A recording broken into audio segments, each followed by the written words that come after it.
Welcome to Casey Cares, Kansas City's nonprofit voice. We're telling the stories of Kansas City nonprofits and the people behind them. Casey Cares is the intersection of the nonprofit and profit communities, making Kansas City a better place to live, work, and play.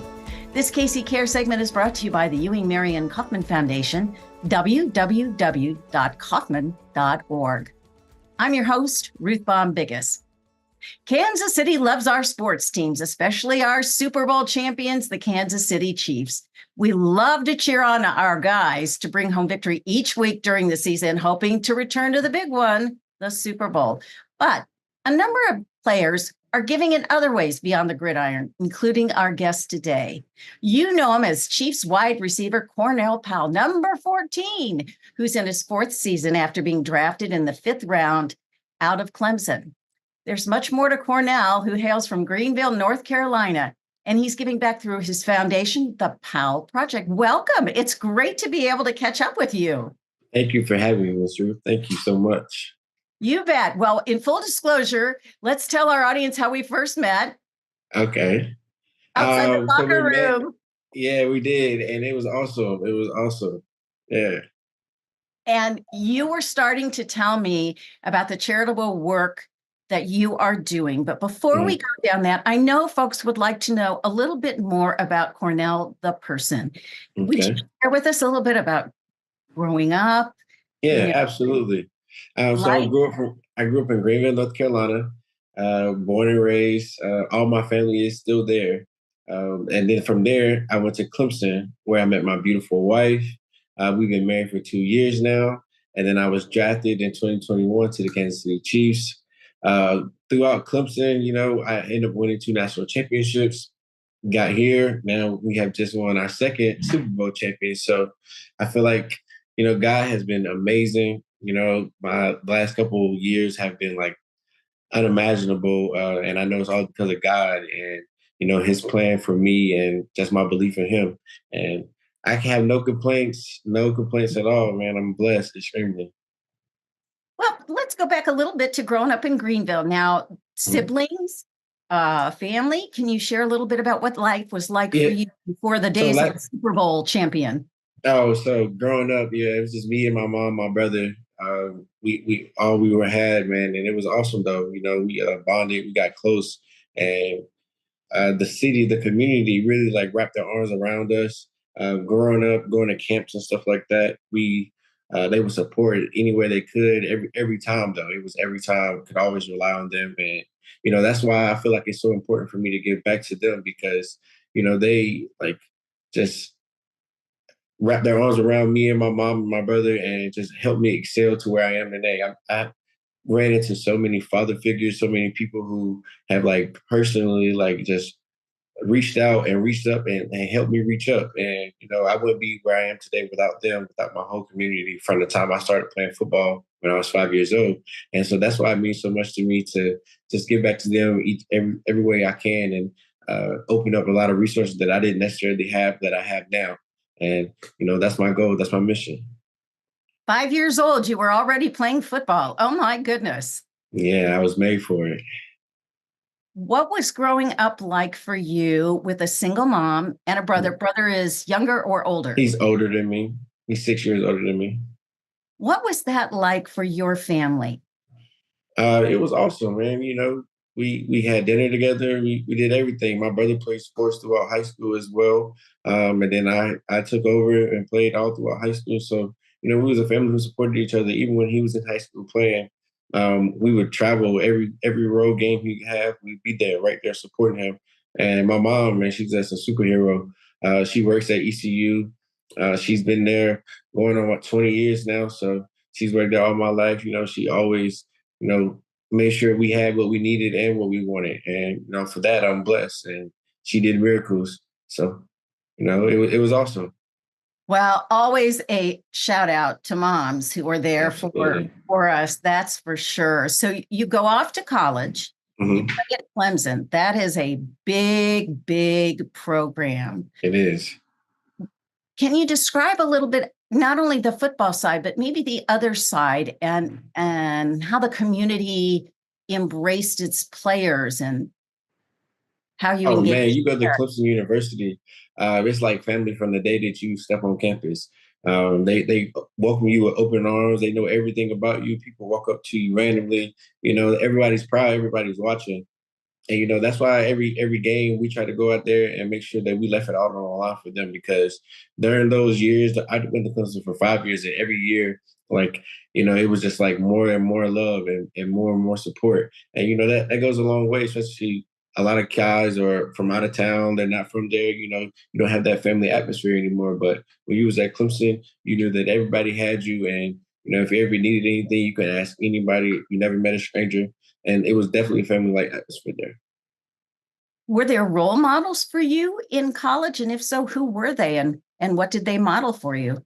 Um, I would say Jeff Davis, he's a Clemson legend. He was a role model for me. Just being able to go in, and him being an older Black man, he's been through it, the same processes as me, and he has a different set of lens that I haven't able to experience yet. So just being able to just lean on him, talk to him, very candidly and openly and freely, that would like really alleviate a lot of stress as well. Just having somebody who looked like you do it and be there to guide you into this next stage of your life. What were some of those main things that you got from him that have kind of now stuck with you? Just you just got to keep going. You got to keep on, keep it on. Nobody really cares about. Everybody has bad days. Everybody's struggling, but you got to wake up and you got to do it for yourself. You got to do it for God, and you got to make sure that you're keeping that relationship tight with Him. And as long as your relationship tight with God, everything else is going to fall into place. And not only from Jeff Davis, Dabo Swinney was a great mentor. I mean, he has a lot of slogans, but if you really think about it, like, and now that I've been gone for going on 4 years, like I've had a lot of experiences where I can go back and relate to what something Coach Sweeney said to me. And that's a great thing to have, going through college and not being around your family and stuff. You have men who are able to lead you into the right direction. So He's quite the personality.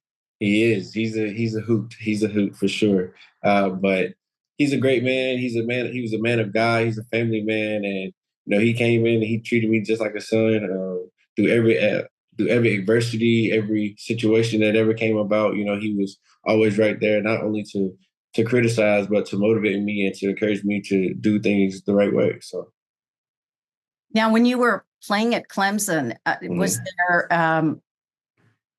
activities in the community that you would engage in? I know playing football is a full-time yeah, job. so I'm just so yeah, wondering with our beyond time, that. yeah, throughout Clemson, man, we did amazing work in the community. We did Habitat for Humanity. We went to schools and painted and rebuilt them. We go to elementary schools and go eat with the kids. We even do mission trips, and then we do internships as well. So the mission trips, they went to Haiti.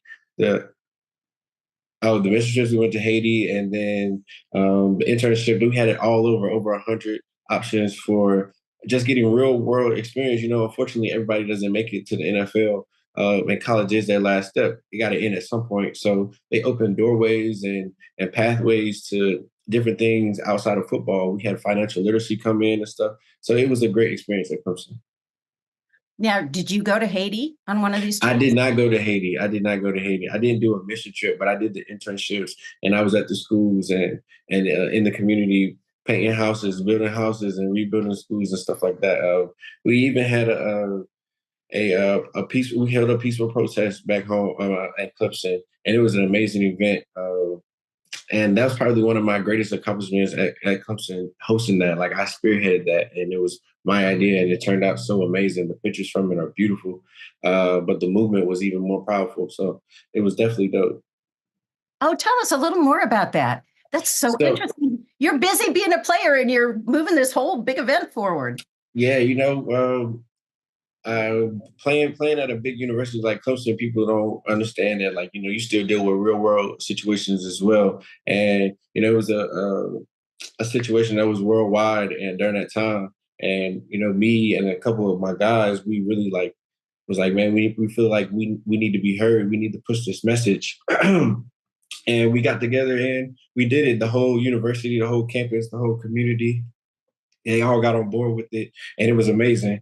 I definitely think that was a highlight of my Clemson career. I won 2 national championships, but that day really, I feel like it meant more than me specifically, and that was amazing to me.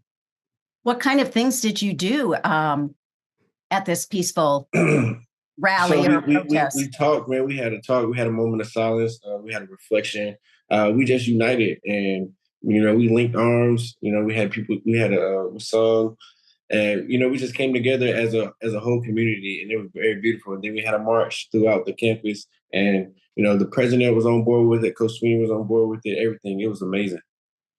Well, congratulations to you I on the appreciate that. success of that. I mean, I know that I can tell by your conversation and by looking at you what an impactful moment that was for you. Yeah, it was very impactful.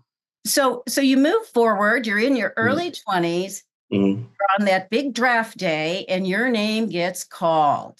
Yeah. I was actually back home with all my family and friends that, helped me along the way, who's been in my corner along the way. And it was beautiful. People who go to the draft, they don't necessarily have that moment. You get to have your mom and dad there, maybe one or two more people, but being able to have the whole community there who, helped me and seeing the whole journey to get to this moment, it meant so much to me. And I wouldn't have wanted to share that moment with anybody else but them. And and then it was a celebration in the community. I'm actually going back home to have another celebration with them for winning back-to-back Super Bowls, the Powell Project Block Party, July 12th. So that's going to be a great event as well. So share with us a little bit about when you made a decision and how you made it to create a foundation and do work in the community. How did that come about? I think it started way before, I made it to where I am right now. It's something that I always had on my mind, on my bucket list to do. Just being able to grow up and have so many people, help me along the way. I felt an obligation to, when I make it to where these people believe in me to make it to, I feel like I have to give back and show them that, without them, I would not be here. Without them and God, I would not be here, So um, that came about. And when I came to this stage where I have the resources now, I started my foundation my rookie year. And, it's been ever so slowly growing and growing, and which is amazing. This is our third annual football camp we're about to host. We're about to host our first ever community day, the Powell Project Block Party. We're going to have food trucks and bouncy houses and face paintings and ring cameras and performances by the people in the community, vendors, local business owners, and everything out there. It's going to be an amazing event. It's for everybody, all ages, from 4 to 9. So it's gonna be dope. And I just want to keep on giving back and keep on giving people the opportunity to believe in themselves, man. And that's my biggest thing. When you decided your rookie year to start the foundation, how did you go about that? Because it take, creating a 501c3 and all Yeah. the websites. So who helped you? How did you do that? So Nick Schuessler, he's my financial advisor. He actually played with me at Clemson.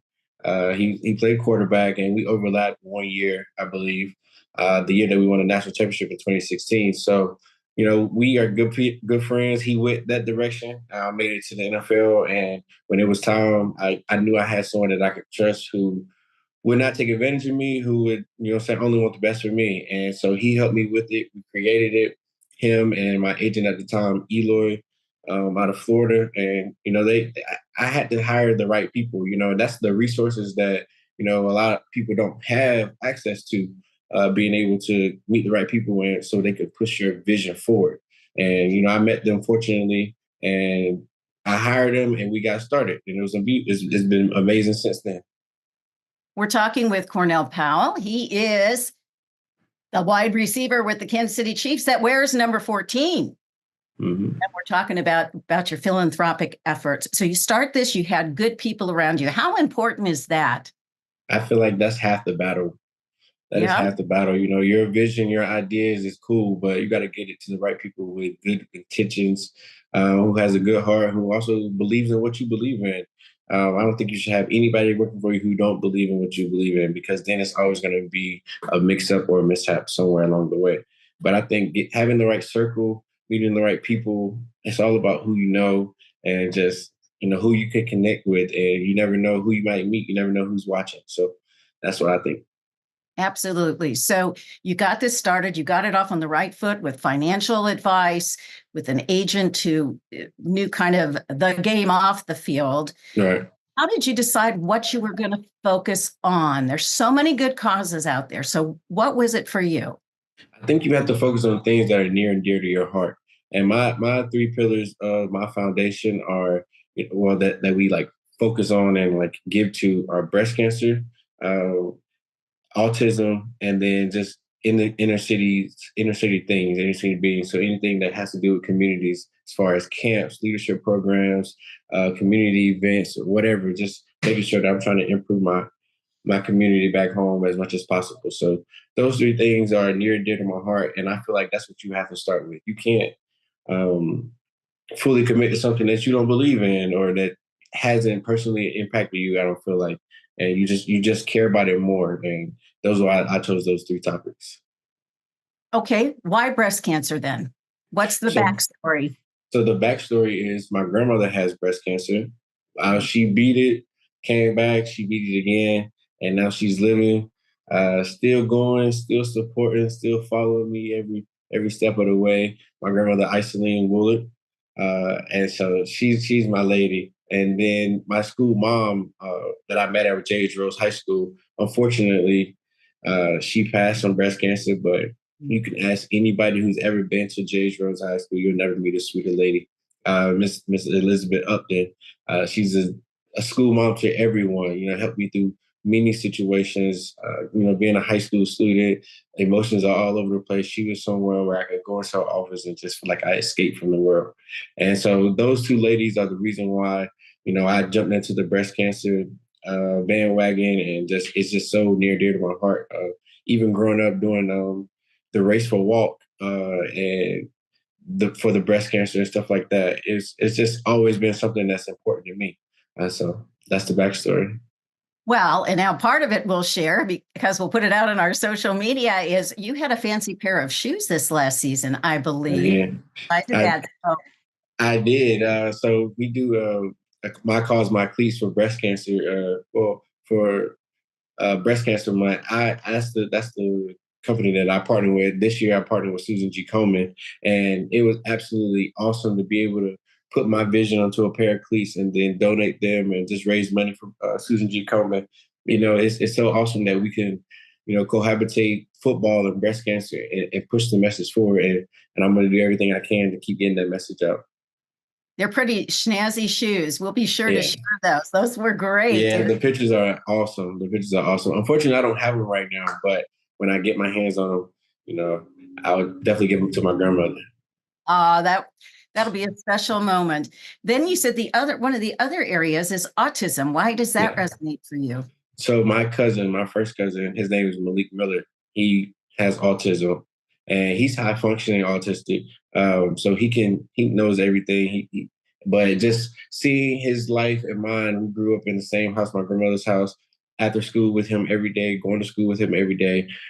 Just seeing how his life was a little bit different and how people treated him different, and I never wanted to feel like, I was more than him or he was less than me. And so now I'm working to make sure that everyone who is autistic, have the opportunity to live as possible, as close as possible to normal life as possible. And that's why I chose autism. So Aces for Autism is a place back home in Greenville, North Carolina. I partnered with them on a couple of things. I was one of the foundation blocks for them, and it's engraved. I'm actually going home to see it this weekend, so I can't wait for that. They built a brand new building. It was awesome. So those are two things that took a chart. And you said just kind of overall inner city, for lack Inner of any city other. things, yeah. So that's why I did the football camp. Just making sure kids who wanted to come out and just showcase their talent and be able to learn from an NFL player. I never was able to go to a camp that an NFL player through. I didn't have the opportunity, but now I'm in this position. I want to make sure that at least the people in my city has the opportunity. And, hopefully coming up, some of my friends that come, that's also in the NFL, just whenever it grows, it's continuing to grow. This year, we're going to reach about 275 kids. So it's awesome. It started at like 150 2 years ago, 3 years ago. So, just seeing the continuous growth gives me hope and keeps motivating me to keep on giving back. And then we're going to do a book drive. I did a Thanksgiving drive 2 years ago, giving away turkeys and Thanksgiving boxes and stuff with Harvest Food, which was awesome. And just those are my people, and I want to make sure that I take care of them. You're really involved back in North Carolina. What's in store for folks in Kansas City with your foundation? I mean, you're part of our family now. Yeah. I know. So being here 4 years, I've been trying to tap into the community. I've actually partnered with the Winning Circle recently. They did a big community event. Me and Wainwright, the basketball player, and a couple other NBA players, and a couple guys in the city named Dorian, and Kendall Blanton, just guys who are in the city. We partnered, and we had a big weekend. It was dodgeball, it was football camp, it was basketball camp, celebrity basketball games. It was awesome. And so I've been trying to tap in more with the community and just try to call this home. I've been here for 4 years going on now. And, they welcome me with open arms as well and supported me throughout my NFL career too. So, well, as I'm sure you know, you have a platform now that's so much bigger and broader than even when you were at Clemson, which I know all over the world, there are Clemson alumni, just like I'm a crazy alum of my schools. Where did you go? Well, I went to the University of Kansas and I went to the University of Michigan, and okay. We're all a little rabid with our sports stuff, right? Right. Yes, we are. But the NFL is like none other. There's only 2,000 guys who do this. So how do you approach having this platform and being able to use it beyond the gridiron? It's definitely a privilege, and I don't take it for granted. It's definitely a privilege, and I don't take it for granted. I'm blessed to be in this position. I know that it's only because of God, and I want to try to impact people. As I always say, it's about how many people you can impact, how many people you can touch. God gave me this platform, and I want to utilize it. It's not just for me to benefit off of it. I want to share it and make sure that everyone, is able to feel like they're someone important in this world. And I believe you have a very, very talented helping partner. Please share. Yeah, so my wife. Yeah, my wife is the director of player engagement at UMKC, player development at UMKC. Kendall Ellis Powell. She went to Clemson, and then she got her master's from Syracuse. So she's my right hand. She helps me with everything. Like without her, a lot of my foundation work would not be like what it is. She's the legwork. She's definitely the workhorse, and I'm so grateful for her. What are the kinds of things that are involved in running a foundation? You said maybe you're not the day-to-day, but I'm sure you know what's going on. So it's been just me and her. I know a lot of the day-to-day work is definitely a lot of logistics, a lot of reaching out, a lot of just being okay with hearing the word no and never getting tired of hearing the word no. Everything's not going to always work out, but if you have a purpose and you have a dream and a vision for it, you just got to keep going with it. No matter how many times you hear no or, not this year, it's okay. Just keep going. It's someone out there who believes in what you believe in and is willing to, see your vision forward. How can fans, acquaintances, whoever help you with your vision and journey for the foundation? Honestly, just spreading the word, supporting sponsorships, donations, everything. Really, just trying to get as many eyes on what I'm doing and trying to reach out to as many people who would want to help out with what I'm doing and have that same passion and fire for it. That's probably the biggest help. Well, I hope we can help a little bit with that. So as we go into this next season, you're going to be really preoccupied, as you should be. Yeah. with the team and it's all focused. But are there some things that you would like to see happen here in Kansas City vis-a-vis the foundation? Oh yeah, definitely. I want to do a back to school giveaway out here. I partnered with Save a Lot, and we basically for Christmas this past year we paid off the layaway. We paid off um, about 20 people's layaway so they can have a Merry Christmas. And it was awesome. It was an awesome event. So uh, definitely check them out, Pay Away Layaway. That they're a great organization who just give the opportunity to people to, feel like, they deserve a Christmas too. And that's my biggest thing, seeing people smile. So it was great. That was something in the city, but I want to do a back to school giveaway as well. So that's probably on the next thing on my agenda. What would you say to other players? You've been in the league now for 4 years. Yeah. What would you say to the rookies that are coming in? Let's say they make the team. I know those 3 to 4 weeks of preseason is a whole different thing for them, but what would you advise them as they go forward and look at brand and philanthropy? Don't rush into it. A lot of people have a lot of ideas and stuff, but sometimes those ideas aren't necessarily what you want to do, and you can't help everyone, which is unfortunate, and that may hurt you, like as a person. Like you feel like you should be able to. These people feel like you should be able to help them, but you just can't help everyone. Yeah. But I would say don't rush it, and just make sure that you find things that are near and dear to your heart that you're 100% passionate for. That's the only way that you will continue to do it. Like wake up every day and want to do it. Even when football stopped, that's something that I can see myself waking up and doing actively every day. And that's the goal. That's what I would say to them. What keeps you going? I'm just never being satisfied, never being complacent, never feeling like you made it, never feeling like there's no more you can do. Always trying to level up, always trying to get the next thing. And, eventually you have to sit down, but until you can look back and be like, man, I'm happy with the work I'm done. I'm satisfied with it. I'm just not there at that point yet. So I was going to say, I bet that's a high bar for you. For some reason, I'm thinking here to go, well, we did this. Okay, but what's the next thing that I'm going to jump in and do? Yeah.